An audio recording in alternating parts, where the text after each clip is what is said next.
نحمدہ و نصلی علی رسولہ الکریم، اما بعد۔ دنیا کے شاعروں کا دیوان پڑھ کے دیکھو، پھر اس کے بعد رب کا قرآن پڑھ کے دیکھو، آنکھیں بھی ہوگی روشن، دل بھی بنے گا گلشن، تم صرف سچے دل سے قرآن پڑھ کے دیکھو۔ صدر محترم، اسٹیج پر رونق افروز بزرگان دین، عدل و انصاف کے علمبردار معزز جج صاحبان اور حاضرین جلسہ، السلام علیکم۔ عزیز دوستوں اور بزرگوں، اللہ تعالیٰ کا لاکھ لاکھ احسان ہے کہ ہم سب کو مسلمان بنایا اور کلمہ لا الہ الا اللہ کی دولت سے نوازا، اپنے محبوب بندے حضرت محمد صلی اللہ تعالیٰ علیہ وسلم کی نبوت سے ہمارے ایمان کو سرفراز کیا، ہماری رہنمائی اور رہبری کے لیے قرآن جیسے عظیم تحفے سے ہمارے دلوں کو منور کیا۔ جانتے ہو سامعین، دنیا کی سب سے پاکیزہ اور مقدس کتاب قرآن پاک ہے۔ ہمیں چمکتے سورج کی طرح یقین ہے کہ اس کا ایک ایک حرف سچا اور صادق ہے۔ یہی وہ قرآن ہے جو رہتی دنیا تک انسانوں کے لیے سراپا ہدایت اور رحمت ہے۔ یہی وہ قرآن ہے جس نے پسماندہ قلوب کو تازگی بخشی۔ نوٹ کریں جج صاحبان، اور مجھے فخر سے کہنے دیجیے کہ کوئی بھی صحیفہ دنیا میں قرآن کا رتبہ پا نہ سکا۔ مکا فانی مکی فانی، ازل تیرا ابد تیرا، خدا کا آخری آخری آخری پیغام ہے تو۔ جی ہاں جج صاحبان، یہ وہی قرآن ہے جس کی برکت سے جنات و شیاطین کا آسمان پر جانا بند ہوا۔ یہ وہی قرآن ہے جس کی برکت سے عزت و رفعت کے شامیانے گڑ گئے۔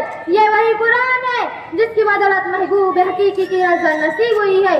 یہی وہ قرآن ہے جو سچائی اور امانت داری کا درس دیتا ہے۔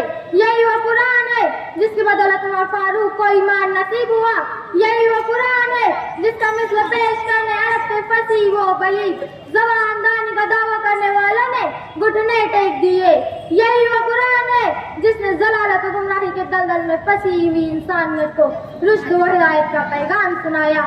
یہی وہ قرآن ہے جس کی حفاظت کا وعدہ خود خالق کائنات نے فرمایا۔ تو پھر کیوں کرنا کہوں، اور مجھے کہہ لینے دو سامعین کہ کوئی بھی صحیفہ دنیا میں قرآن کا رتبہ پا نہ سکا۔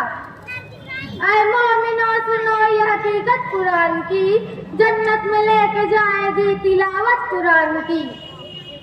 یاد رکھو سامعین، قرآن دنیا کی سب سے بڑی نعمت ہے۔ یہ زمین و آسمان، چاند، سورج اور ستارے کوئی بھی اس نعمت کا مقابلہ نہیں کر سکتے۔ قرآن رب کائنات کا مقدس اور عظیم کلام ہے، کیوں نہ ہو جب اس کو اتارنے والا خود خالق امین اور جس ذات پر نازل ہوا وہ بھی صادق الامین، اور جس مقام پر نازل ہوا وہ بھی ولد الامین، اور جس مہینے میں نازل ہوا وہ تمام مہینوں سے افضل، اور جس رات نازل ہوا وہ ہزاروں راتوں سے بہتر۔ شریکان بزم قرآن کریم روح خداوندی ہے، سرچشمہ زندگی ہے۔ وہ عرب قوم جو پشت پشت مردہ چلی آ رہی تھی، دنیا جس کو ذلیل و حقیر جانتی تھی، جن کو جاہلین مکہ کہا جاتا، لیکن جب قرآن آیا تو جن کا نام جو لائے رب تھا وہ صحابہ اکرام ہو گیا۔ وہ مردہ قوم جو کروٹ نہیں لے سکتی تھی، طاقت و قوت سے ایسی لیس ہو گئی تھی جس نے قیصر و کسریٰ کا غرور خاک میں ملا دیا۔ غارِ حرا سے نکلی تھی عرصہ گزر گیا، اب بھی ہے خوب روشن قرآن کی شعائیں۔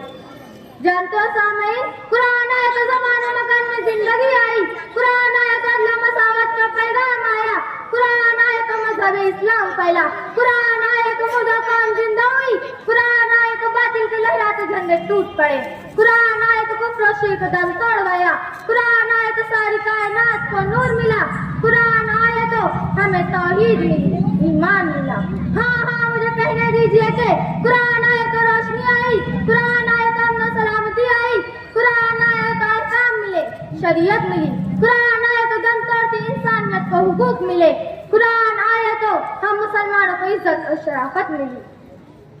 جانتے ہو سامعین مکرم، اس کا رتبہ جانثار صحابہ اکرام کے کتب خانے میں قرآن پاک کے علاوہ کوئی کتاب نہ تھی۔